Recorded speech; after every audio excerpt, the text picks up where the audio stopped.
Кину мясо, огурцы и помидор. Не знаешь куртоп? Я не знаю, кто ты такой. Баха, когда прокатит твоя бэха по проспекту Рудаки, карманы полные лавехи.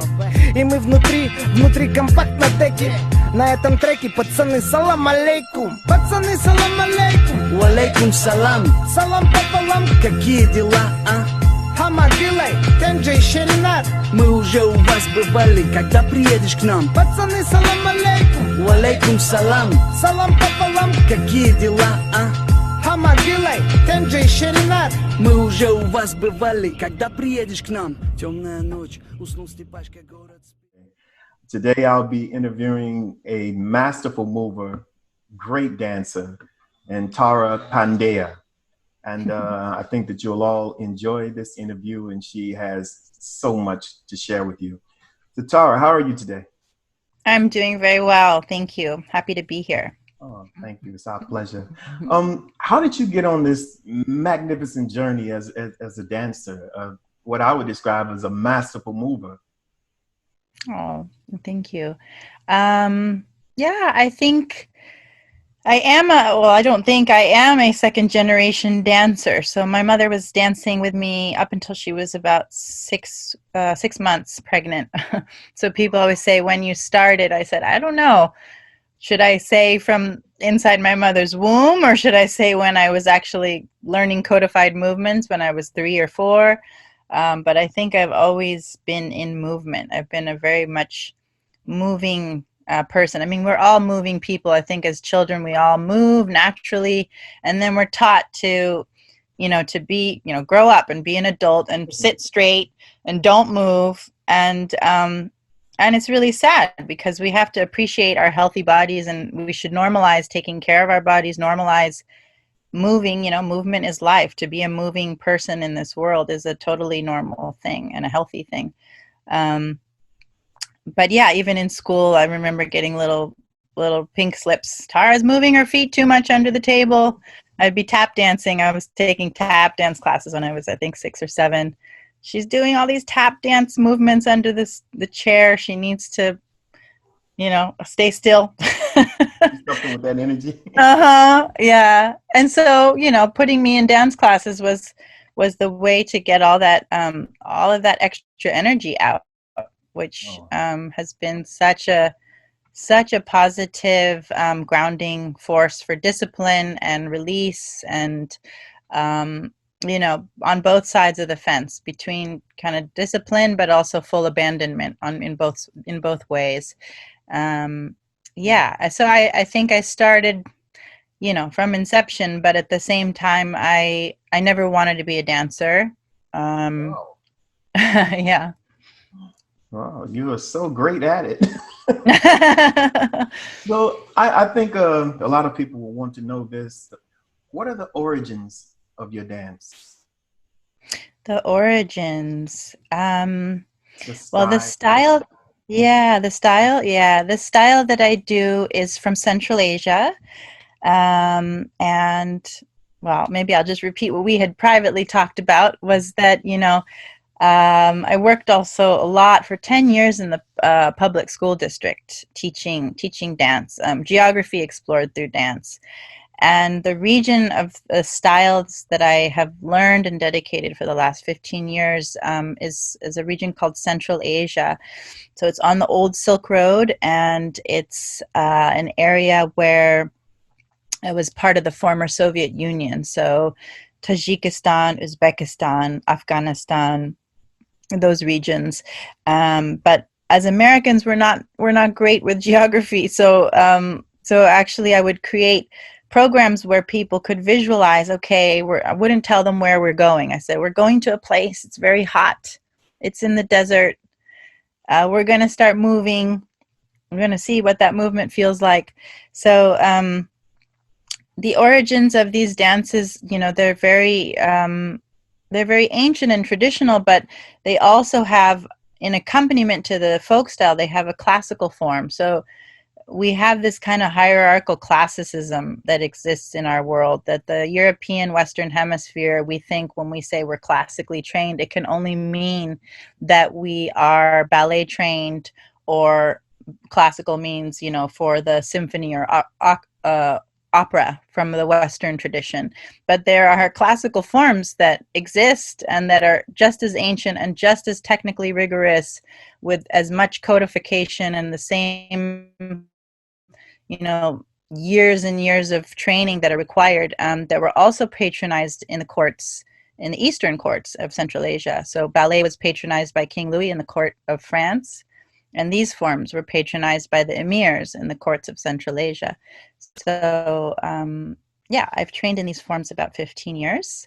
And I've also coupled that with, you know, going into the region and absorbing through embodiment and observation of how people move in more rural settings without, you know, institutes that are producing dance.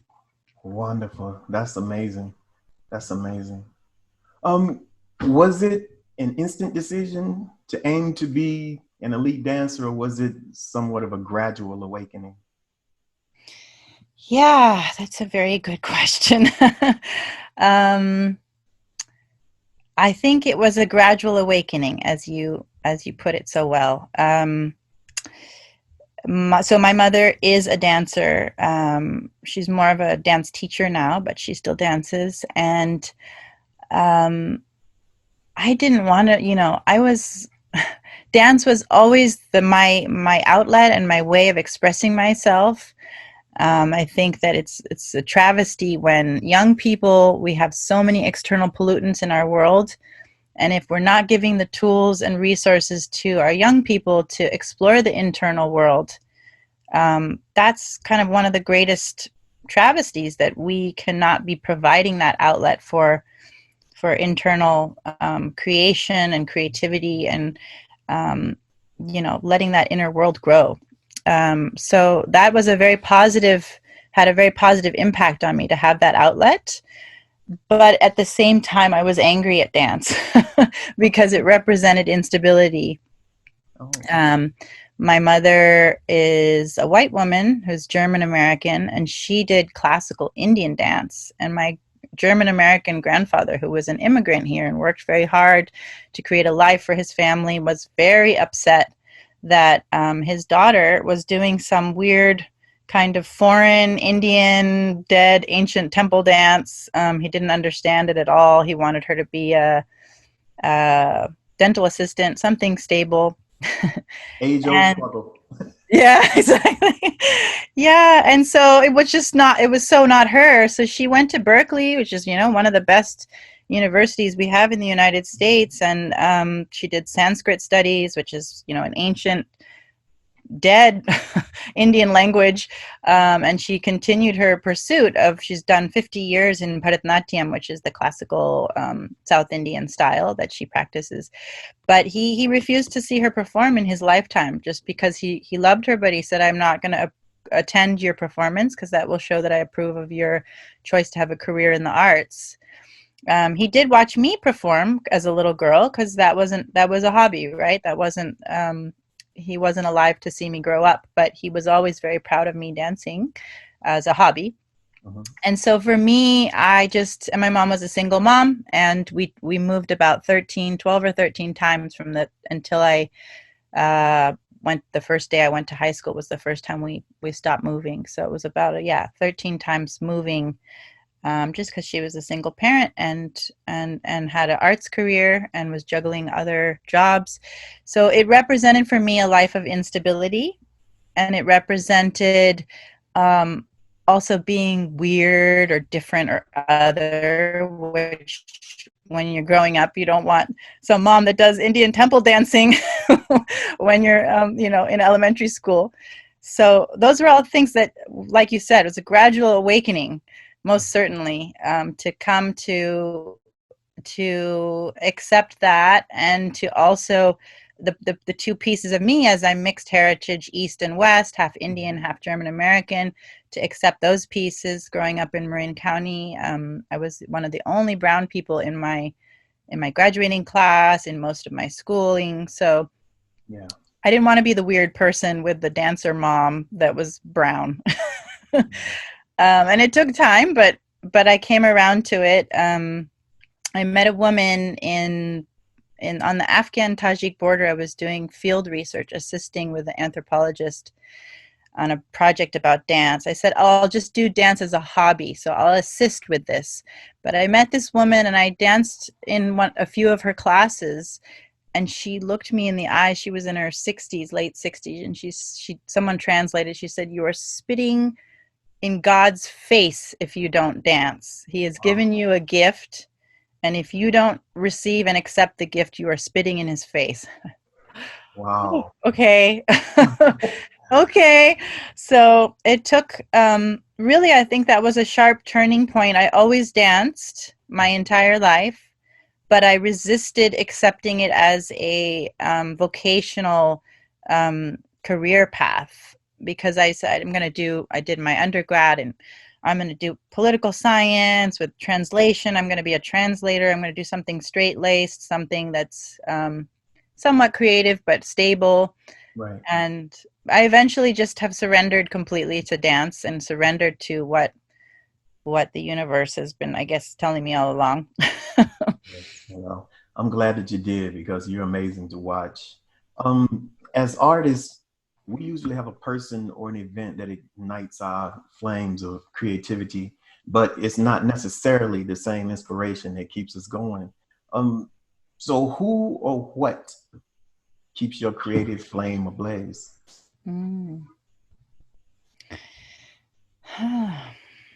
Also a good question. I think there's two sides of it, and one side might, to be so transparent to say it, I'll admit that one part of it is not the nice, fairy, floaty, happy answer. Is one side of it is anger. Anger is like this little fiery, kill me fuel in my stomach, in the pit of my stomach. And sometimes that anger, it can actually get me off my butt and propel me forward, to drive me in what I want to do, to work through the anger and to channel it into something creative, to channel it into something meaningful, to channel it into something useful, to channel it into something moving with action. Is maybe not the maybe not the nice answer that you would want to have published in a dance magazine, but it's a truthful answer. And the other side of that, of course, is using beauty as a revenge against a lot of the suffering and pain and things that we all kind of see, experience, whether it be personally or from a distance. I think that I'm inspired by so many things around me. So I'm inspired by elders, by dancers, by environments, by the way a bird is walking, the way a leaf is twirling in the wind. All these things, if we really open our eyes, I mean, how often do you actually look up when you're walking down the street? All those things, I think, if you allow them to come into your scope, into your vision, can be quite inspiring, or at least thought-provoking, and then lead to the next thing. So having a creative habit, even if you don't feel like it some days, I think that gets everything going. And I think by nature we're creative people. It's just we've disconnected by these virtual vortexes. And I think technology is really erasing the movements out of our bodies, because we're just sitting and stagnant.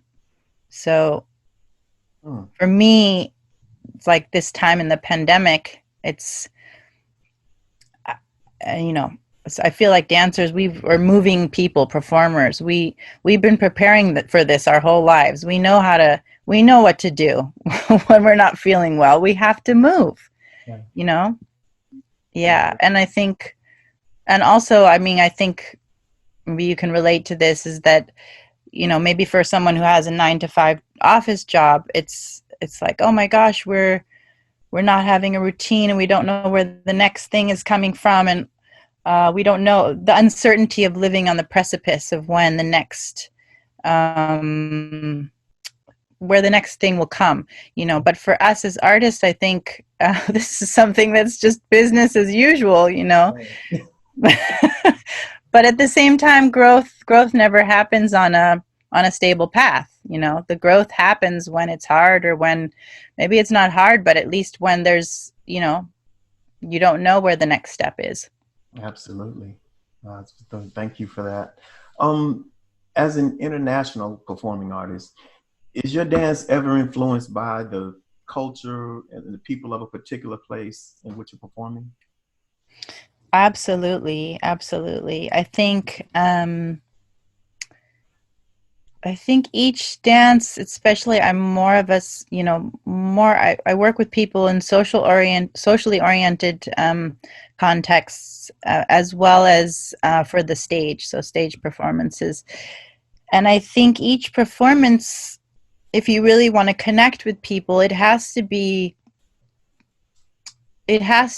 created, or at least some intentionality has to be there for a difference between differentiating between performing for a group of people in Caracas versus dancing for a group of people in San Rafael. And I don't know what necessarily, it's always different. What is the thing that you bring into it that's different? But whether it's connecting with someone personally, or connecting with a group of people, or seeing the environment, I think something brings out inspiration, or some nuanced way of interpreting something, even if it's the same choreography, that that gives some reverence to the people who are the spectators who are viewing you. Good. Okay. All right, that's beautiful. Well, we certainly want to take a moment and look at some of the amazing work that you have done. So I know you've been there and you've done that, but join us as we watch this particular clip.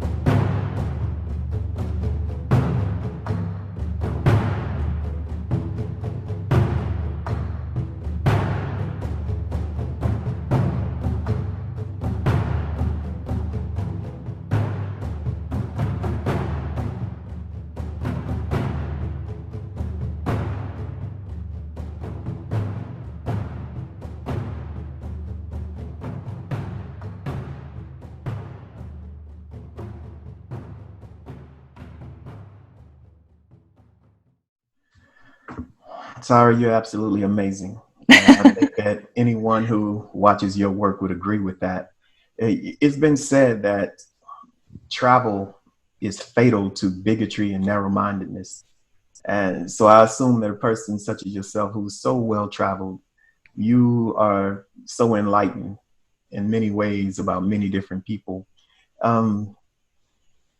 It's good to have you in this form. And just back to the clip, I believe Cirque du Soleil to be one of the most mesmerizing and complicated performances that can be seen today. And was it an intimidating process to join? You bet. You bet it was. Wow. Yeah, absolutely. Absolutely. So yes, I was called at 6 a.m. Someone with a very strong French accent. Hello, hello, we want to offer you, I mean, my terrible French accent, so forget it. But anyways, they wanted to offer, you know, me some role, and they were talking very fast with, you know, and I wasn't able to hear them, and it was 6 a.m. They didn't realize the time difference. So they were calling from Cirque du Soleil headquarters, which is in Quebec, French Canada, in Montreal. And I almost hung up on them because I thought it was a, you know, crank call or something like that. But I listened through, and Yeah, they had, so Cirque, they cast from all over the world. So we had 19 nationalities on our show, and only two, I think only two Americans got in. Oh, It's highly competitive, and it was also, so at that point I had not been asked to, I didn't join a, they had these pool where they have these group auditions in Las Vegas has a second headquarters, and then Montreal. But they had sent me, somehow they had seen a video of me dancing, and they had sent me a request. They said, we have this character, she's a lead character in our show being relaunched, restaged, and she's the goddess of water, queen of the ocean. Her name is Oceane. You have 24 hours. We want to see your version of it. wow. And they said she's very, very fierce. Like the ocean can be very unforgiving at times, but then she can be like the rivers and the streams. She can be very soft and nurturing and very fluid at other times. And we want you to interpret that kind of sentiment in your dancing in a 5-minute clip and send it to us in 24 hours. So, Wow. so you know, my mom helped me, and she came and videotaped me, and I kind of brainstormed how I would interpret that. They wanted to be Eastern inspired movements, but of course Cirque is a mishmash, you know, it's, Yeah. and just put everything together and and see what comes out. So did that, and then in 2 days they said, oh, they'd let you know in 2 days. And then of course the thing that I didn't even want or know that I wanted or care about, all of a sudden now became this, you know, edge of my seat holding my breath. They said in 2 days, and then they didn't call me for 10 days. So I thought, okay, Oh, well, I don't have it or whatever. It wasn't the thing. And then they called back and they said, okay, we've whittled it down to 3 dancers, and you're one of the 3. Send us another tape in 24 hours. Same thing, and we'll decide from that who we choose. And somehow, by the grace of God, I don't know, I was chosen. yeah. Well, your talent, I mean, amazing. Yeah, that just to be the one of 2 Americans chosen in that, I mean, that is some very intense work. And wow, I couldn't imagine that, but I would feel like I won an Oscar just being selected to perform in that.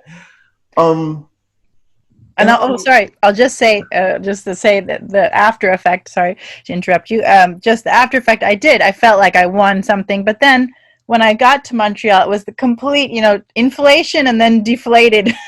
Really? Because we were dancing, I don't know, they were having me dance this choreography like 8 hours a day. I danced all my toenails off. Ooh. They hated me. I had bruises on the sides of my legs because I had to do these body slides where my partner would jump, he'd do an axel over me and I'd slide under him, because it was a war between water and fire. Oh, wow. Fire king and the water goddess were in war. I don't know why. So, and I didn't know how to do body slides because I'm not trained in Western. So I was just hitting my hips, sliding myself against the floor without technique for that. And I had my whole side of my leg and upper body was all black and blue. And I thought, my gosh, I made a terrible mistake. But anyways, I eventually made it work. But anyways, all to say, you know, up and down. The things that we just don't know about those performances. Right. Makes us appreciate the process much more. Yes. In all your travels, what common thread, unbroken, have you seen in all people, no matter the location, the culture, or the government?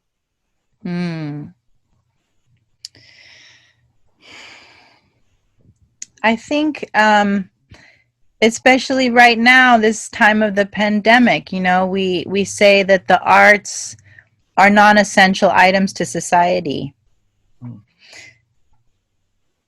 But what is actually getting us through mentally and physically in a lockdown state, in a shelter-in-place state, is Spotify, Netflix, Yes. your shows, your music, doing your online workouts, having literature to read at your hands.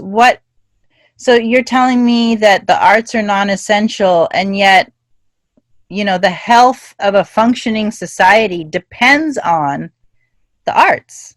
Yes. So that's not non-essential, and that in no way, for me, seems like you would want to cut your funding in that area if you want to have a physically, mentally, emotionally healthy, spiritually healthy person in a functioning society that contributes to society in a humane way, exemplarizing humanity towards one another. You need these tactile arts. You need these things that make us an actual community to be a functioning and healthy society. So I would say that's the common thread throughout is, um, you know, the power of cultural heritage, and governments are very aware of that power.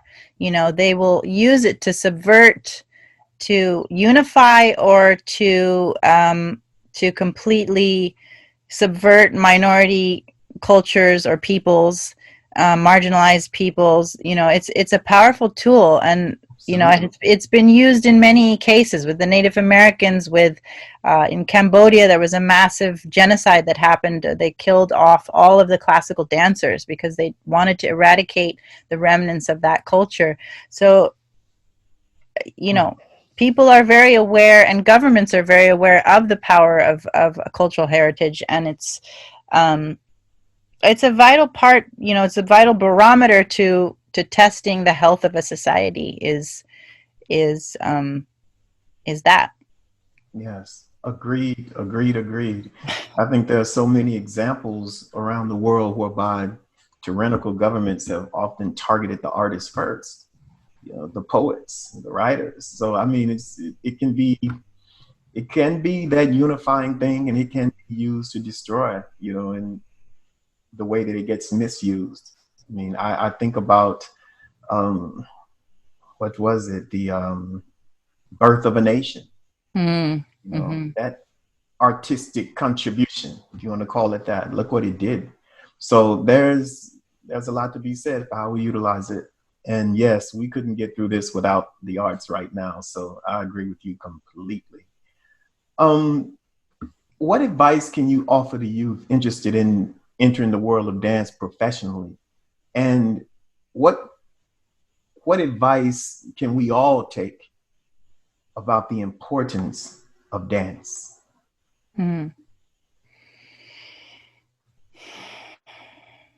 I think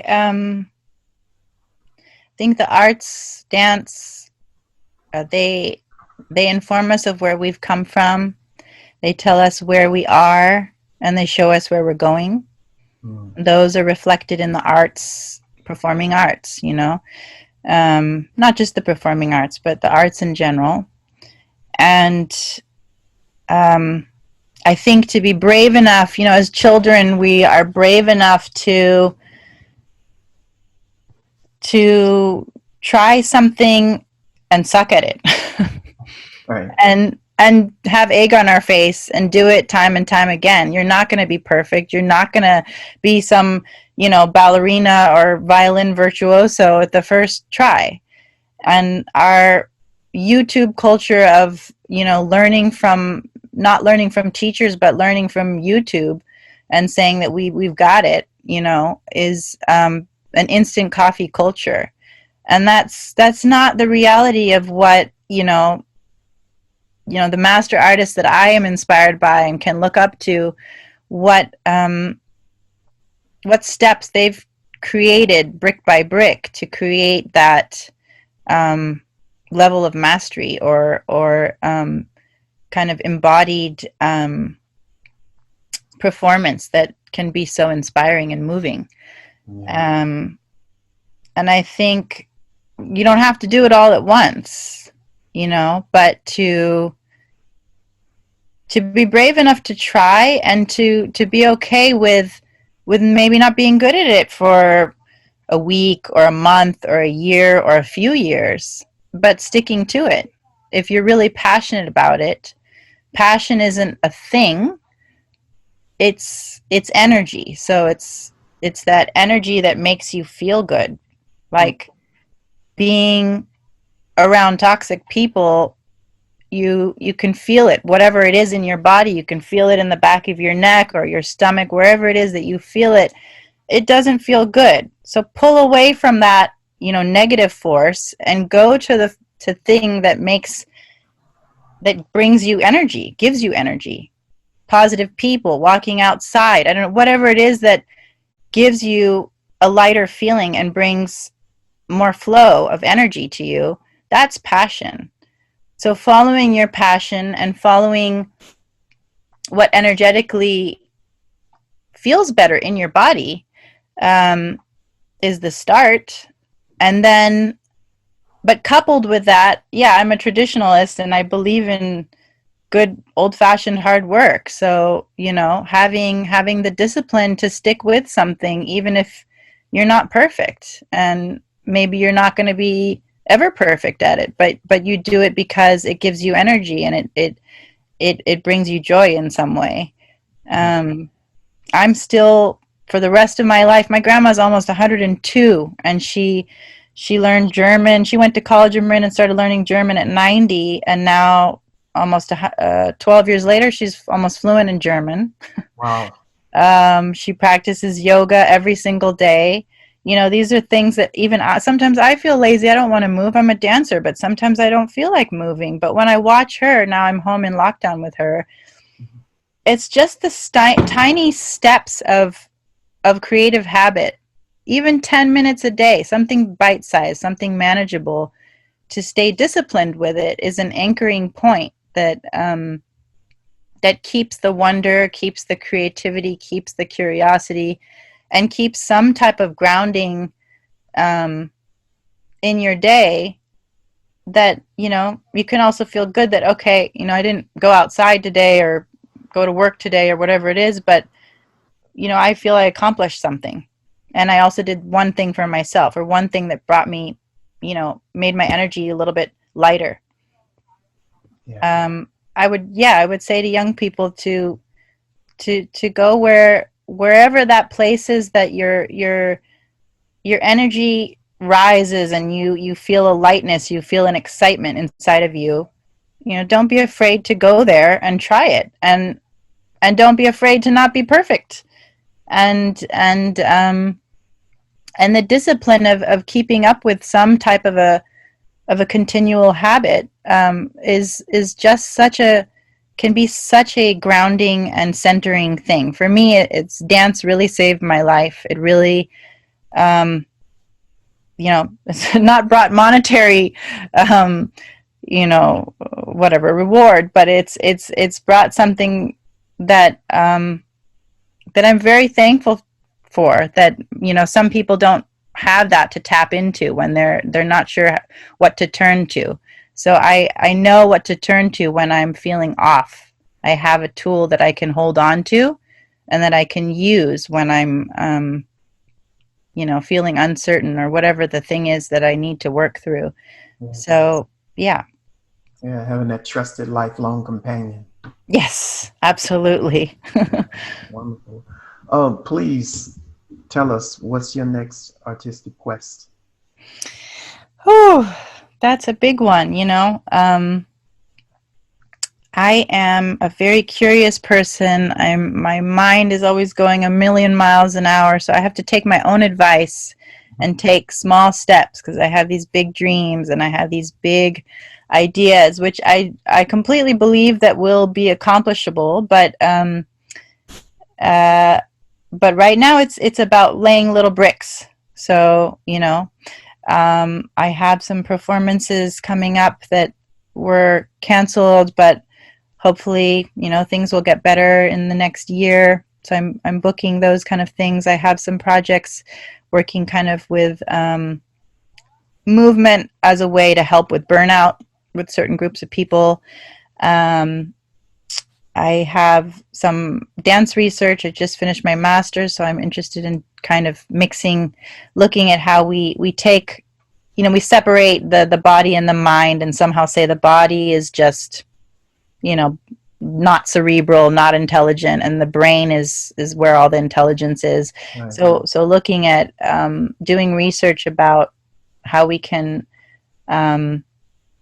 just bring more information to the public about how it's such an incorporated and somatic, it's a whole our whole self. There's intelligence throughout the whole body. This is a ridiculous kind of puritanical ancient stigma about the body not being not having intelligence inside of it. And